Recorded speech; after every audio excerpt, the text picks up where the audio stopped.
Hello friends, हार्दिक स्वागत है तमारा बधाનું।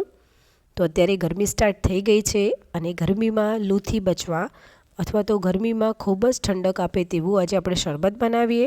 तो आज मैं केरी अने फुदीनानुं शरबत बनाव्युं छे जे टेस्टमां खूब सरस लागे छे अने तमने गर्मीमां खूब ज राहत आपशे। तो चालो हवे तेनी रेसिपी स्टार्ट करीए। तो सौप्रथम अहींया मैं एक केरी लीधी छे। आ तोता केरी छे।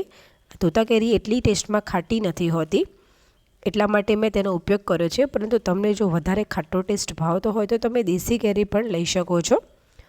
હવે કેરીનો ડીટાનો ભાગ આપણે કાઢી લેવાનો છે અને ત્યાર પછી આપણે આવી રીતે છાલ ઉતારી લેવાની છે। અહીંયા મેં છાલ ઉતારી લીધી છે। ત્યાર પછી હવે છરીની મદદથી તેનો એક ભાગ કટ કરી લેવાનો છે। આ મોટી કેરી છે એટલા માટે અંદર ગોટલાનો ભાગ છે। ત્યાર પછી હવે તેને સ્ટ્રીપ્સમાં કટ કરી લેવાની છે અને ત્યાર પછી તેના પીસીસ કરી લેવાના છે।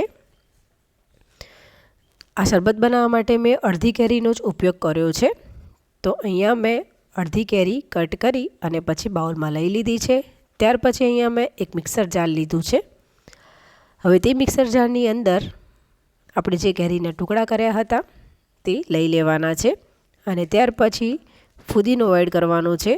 તો અહીંયા મેં એક વાટકી ફુદીનો એડ કર્યો છે। ત્યાર પછી આપણે થોડીક એવી કોથમીર એડ કરીશું અને અહીંયા મેં એક તીખું મરચું એડ કર્યું છે। આ મરચું એટલું બધું તીખું નથી, મીડિયમ તીખું જ છે। ત્યાર પછી તેની અંદર મેં એક ચમચી શેકેલું જીરું એડ કર્યું છે અને ત્યાર પછી તેની અંદર અડધી ચમચી જેટલો ચાટ મસાલો એડ કરીશું।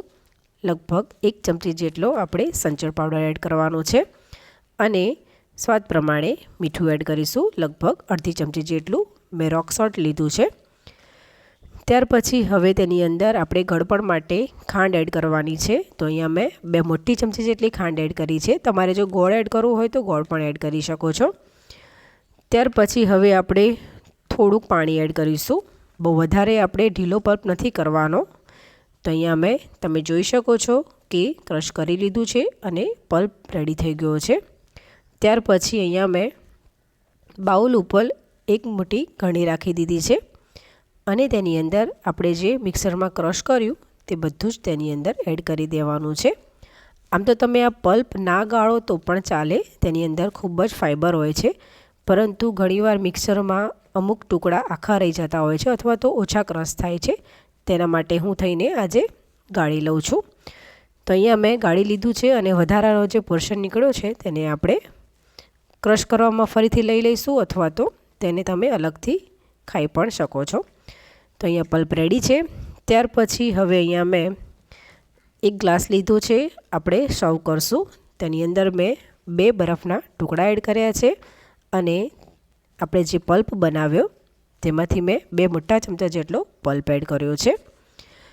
ત્યાર પછી હવે મેં અહીંયા 2 થી 3 આખા કેરીના ટુકડા પણ એડ કર્યા છે, જેનાથી દેખાવ અને ટેસ્ટ બંને ખૂબ જ સરસ આવશે। હવે તેની અંદર હું સોડા એડ કરું છું। તો સોડા એડ કરવાથી આ શરબત ખૂબ જ સરસ લાગે છે। તમારે જો સોડા એડ ન કરવું હોય તો તમે ઠંડા પાણીનો ઉપયોગ કરીને પણ આ શરબત બનાવી શકો છો, તેનાથી પણ ખૂબ જ સરસ ટેસ્ટ આવે છે। સોડા એડ કર્યા પછી ફરીથી આપણે એકવાર મિક્સ કરી લઈશું। તો એકદમ ટેસ્ટી એવું આ શરબત બનીને રેડી થઈ ગયું છે। અહીંયા મેં 3 ગ્લાસ બનાવી અને પછી તેને ઉપર ગાર્નિશિંગ માટે ફુદીનાના પાન એડ કર્યા છે।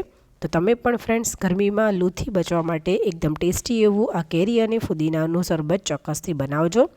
તો ફ્રેન્ડ્સ, તમને જો આજની મારી રેસીપી ગમી હોય તો લાઇક કરજો, ફ્રેન્ડ્સ અને ફેમિલીમાં શેર કરજો અને સબસ્ક્રાઈબ કરી બેલ આઇકન જરૂરથી પ્રેસ કરજો, જેથી કરીને મારા બધા વિડીયોની નોટિફિકેશન તમને જલ્દીથી મળતી રહે। તો ચાલો ફરીથી મળીશું એક નવી રેસીપી સાથે। ત્યાં સુધી આવજો।